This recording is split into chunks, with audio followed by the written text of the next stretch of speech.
Regret always comes too late. Unless you want to stand successful in your life, then take the advice in this video to heart. In this video, I'll teach you how to actually be productive. Hello everyone, and welcome to my YouTube channel. My name is Out to Above. And if you're somebody who's trying to level up your life, whether it be in school or your general health, well then, you're in the right place. First off, I want to get a misconception out of the way. You might think that unproductivity is the problem. But unproductivity, just like all other bad habits, are just symptoms of a much greater problem. What is this greater problem, How to Above? Well, that is your mental health. When you fix your mental health, then basically every area of your life improves just by you fixing your mental health. Now, how do I fix this, Out to Above? You do this with two habits. I'm going to teach them to you now. One is gratitude journaling, and the other one is meditating. Gratitude journaling is when you write down or you note down things that you are grateful exist in your life. This could be something as simple as, no, I am grateful for these new pairs of shoes that I got, or no, I'm grateful that it didn't rain today because I don't like the rain. Gratitude is such a powerful habit because it instills happiness in us, and we often use happiness as a fuel source in order for us to push through the day. Because think about it, when you're not happy to do something, then you're less likely to do that something. But somebody who is happy to do something or who wants to do something is more likely to do that something. Of course, discipline, willpower, all of that. But a habit sticks so much better and is more enjoyable when you actually enjoy doing that. How will you enjoy doing that? Is by instilling gratitude in your life, thus instilling happiness into your life. Meditation, how does that help? It helps because meditation is a habit that helps us to better visualize long-term success, like long-term gain. When you sit down and you meditate, you lose those like thoughts, those random thoughts that just pop into your head, like thinking, hey, this, blah, blah, blah, that, blah, blah, that, hey, this girl, this guy. You know, those random thoughts that just come into your head. And you're able to get rid of that mind fog. You're able to focus more clearly on what lies ahead. What lies ahead is your long-term goals, those things that require productivity. Often you'll find yourself straying away from the path that you know is good for you because you kind of don't see the path anymore. It's not as obvious anymore. And the reason it's not as obvious anymore is because there are a bunch of things that came into the path, like, fog, brain fog. It came in the way, so now you can't see the path. Now you go astray. Because obviously when you can't see, you're gonna get lost. When you meditate, you get rid of that fog, so now it's much easier for you to focus and much easier for you to get in on that goal. Prioritize your mental health above all else. If you haven't already, start exercising. You reap too many benefits from exercising to just ignore. Working until failure is one of the great pillars of exercising, because anybody who is in exercising space would tell you that no, when you want to build muscle, you have to work until failure, and that can be applied to every aspect of life. When you really want to level up in something, when you really want to get good at something, you have to work on that something until a point where you feel like you cannot work on it anymore. And exercising is a good way to exercise that muscle. It's a good way to get into the swing of doing that, of working until you cannot work anymore. It also teaches us progressive overload. This is when you up the rep range or you up the weight every week or month or period, whatever. That way you can continue, that way the resistance can keep increasing as your strength also increases. This is important because tasks don't stay the same difficulty. Anybody who's played games before will tell you this. When you level up in a game, then the next challenge is always going to be more difficult than the previous challenges. Because level 1 and level 50 or level 100, they're not going to be the same difficulty. Level 100 is going to be like so much more difficult than level 1. And it blows my mind actually how people think that they can get good at something and not need to improve anything else.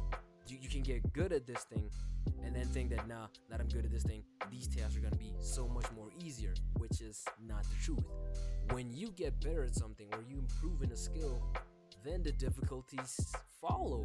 Along with that, it also teaches you bodily kinesthetic intelligence. What this is basically you know what your body needs, what it can do and what it cannot do. Being in touch with your body is important because of the fact that when you overestimate yourself, you get embarrassed badly. not just in a social sense, but in terms of, now I think I can make this jump, but you, but you won't be able to make this jump. It also it also speaks to when you try to study, but when you study for too long or for too late, your body isn't capable of studying until 12 p.m. But you don't notice. Your body doesn't know how to work past 2 hours. Like 2 hours is your limit. Your actual physical limit is 2 hours. But you don't know that. So you're not gonna try and push yourself beyond that. Instead, and not in a good way. Instead, it starts hurting. It starts damaging you in a bad way. You know, in the fitness space, you have to damage muscles tissue. You have to break it down in order for it to be built back up much stronger. But that type of pain is the bad type of pain, and you want to avoid that pain. You only to avoid this is by getting in touch with your body. How do you get in touch with your body? How to above? You exercise. Oh, and the most important point, I almost forgot to say this. You just look so much better when you exercise. It's a known fact that nature hates a vacuum. So instead of you trying to cut out bad habits, replace them with productive ones. This point was going to be get rid of addictions. But I know that me just saying, hey, get rid of addictions won't be the solution that you're looking for. Instead, replace your addictions with productive habits. I have an entire video dedicated to how to beat addiction. So if you want a more in-depth view on this point specifically, do go check out that video. I won't get too in-depth about it, just basically note that. If you want to get rid of a bad habit, don't cut it out. Instead, replace it with something that you know is a good habit. A practical example of this would be, you know that you're somebody who likes to procrastinate. You like to just sit and watch anime. You replace that instead with time that you used to read or go out or exercise or do something productive with that block of time. Because what's gonna happen is, if you do not replace that block of time with something productive, you're just gonna sit there and your brain's gonna get bored. It's gonna think like, damn, I'm not doing anything. It's boring just sitting here to myself. Let me go grab my phone. It's gonna gravitate towards your phone because of the dopamine loop. And dopamine loop, I explained this in my previous video. I'm not gonna get into that again, but just know that your brain craves dopamine, and when you deprive it of dopamine, it tries its best to get into contact with that dopamine again. That dopamine being you scrolling on your phone. You stop scrolling on your phone, so now your brain's gonna try and chase after that feeling again by going towards your phone. So don't get rid of them, replace them. Accountability is something that nobody wants to take, because nobody wants to be wrong. Everybody wants to be great. I actually talked about this in a previous video of mine, how to make friends, and how you should never criticize somebody because everybody wants to be great. You're also part of everyone. You're not special in a sense. I'm sorry. You're not special in a sense, but everybody, including you, including me, we all want to be great. We all want to be special. We all want to be that unique person. But unfortunately, we're not. Or we're unique in our own way. You know, you're your own special snowflake. Accountability, nobody wants to take, because accountability throws shade at the image that we have of ourselves. In everybody's inner eye, they see themselves as this great person, this all-knowing person, this all-seeing person, this all-rounded person. That's how you see yourself. That's how I see myself. But when we take accountability and responsibility, then we just have to basically say that, no, I was wrong. I'm not that great. I'm actually kind of bad in a sense. But that's okay. When you take responsibility, that basically means that you're taking control of your life. Think about this. I'll give you a practical example of this. Think about two people. One person who's super responsible and somebody who's super irresponsible. What is irresponsibility? What's responsibility in a practical sense? Watch this. Two people, they both write a test, they both fail. The person who is responsible or the person who's irresponsible, what would they say?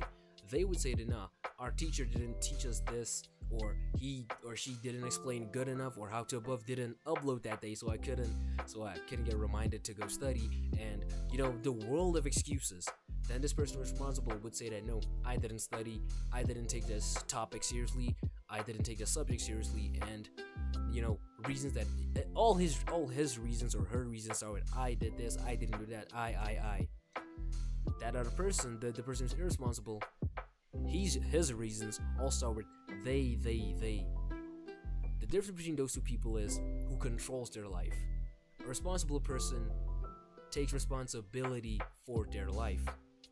Think about the word responsibility. Responsibility. The ability to respond. Somebody who's irresponsible cannot respond. Something happens to them, okay? Outside event, I had no control over it. Responsible. Something happens to them, okay? Outside event, my problem, I'll take care of it. When you're a responsible person, you basically take back control of your life. When you're irresponsible, you forfeit control of your life. So, stop forfeiting control of your life and take responsibility. Thanks so much for listening to the video. If you found the content at all educational, do leave a like on the video. And remember, it always seems impossible until it's done.